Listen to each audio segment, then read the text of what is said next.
Husband and wife, many a times, the devil tries to bring them apart, rip them to pieces for nothing, for no reason.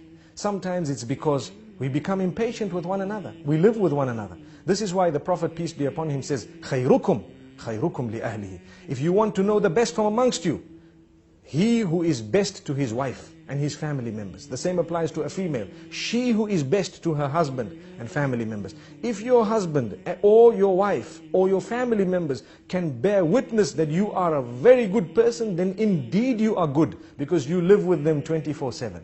What's the point of your neighbors and your workmates and others thinking, wow, what a gorgeous man, what a lovely person he is? That's because you go to work, you smile, because you're being paid to smile. You work so nicely, you're so kind to your bosses and everyone because you're being paid to do that.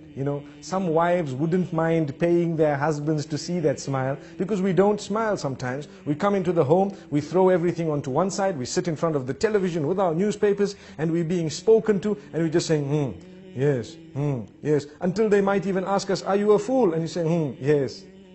This is the type of behavior we have sometimes. We don't even know what they're saying. Yet, someone phones you from work, full concentration on the phone call. What is this? Is this not a double standard relation? Did we not understand that we are working in order to enjoy our life, our married life? We are not married in order to enjoy our working life. People have turned the tables. And this is why if your work is coming and interfering with your marriage, you'd rather leave your work than to end your marriage. We need to know this. Because if we are going to leave our marriages in order to make our work work, we will end up leaving every marriage we are in. No one wants to marry a person who's married to his job. We ask the Almighty to grant us understanding. The point I'm raising is, some people prioritize wrongly, and they end up giving priority to that which is not supposed to be right at the top, over and above the things which are supposed to be right at the top. And for this reason, children are neglected, wives are neglected, sometimes husbands are neglected. The way we speak to them is far worse than the way we speak to others. Sometimes, as I said, at work, we can speak so calm, so kind to everyone, but come home, and suddenly we have such a face. Everybody's helter-skelter. Everybody's running around. No one wants to sit with us. We don't sit with anyone. When we're on the table, we have, a frown, and we look at everyone as the most harsh of people. And yet at work, even the girl who brought the tea to us, thank you very much. Oh, it was so sweet of you. Couldn't you say that to your own wife? Thank you very much, it was so sweet of you. Sometimes we have these examples can go on and on. But the point being raised is we need to make an effort to try and build the relation. Relations are built. They don't just happen. They are built. And it's like a little plant. You have the seed. The more you water it, the better it will grow. Sometimes you add a little bit of fertilizer and you find it will grow better. The fruit from it will become or will be of a far more superior quality. So you need to know, in the same way you're ready to put fertilizer there, sometimes a little rose can do a lot of positive, within the home. And yet we haven't ever done that.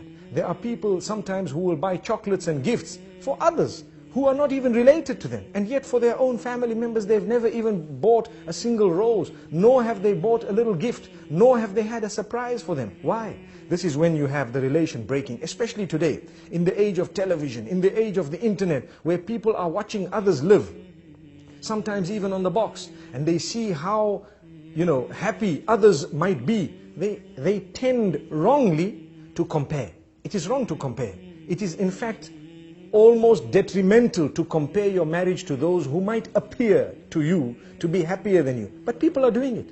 And when they do this, at least we need to know, let us try our best to develop such a solid relation that they can discuss things with us openly, in a respectful manner. Look, this is where you're making a mistake. This is where I think you need correction. And don't feel bad about it. Take it. Some men think that we don't want to be corrected, and the same applies to some females. And this is husband and wife. We are supposed to be the closest, and yet we can't even communicate. If that is the case, we're wrong. We then have husbands who threaten and continue to threaten. What do they say? No, if you tell me this, I'm going to send you home. What type of a relation do we expect there? She has a right to highlight it. And you need to think about it. This is the closest person to you telling you that I think you need attention. And if they are really thinking that, then you probably do need that attention. Or you need to engage them in discussion and convince them why you don't need that. But you don't just dish out commands. I don't even have time. I don't have time to talk to you. I don't have time. Come the weekends, we're sitting with our friends. Well, why did you get married? You have a wife, you have children. These are the first order of your friends. This is the most intimate circle. If you are not prepared to spend time with them, then how do you expect the marriage to work?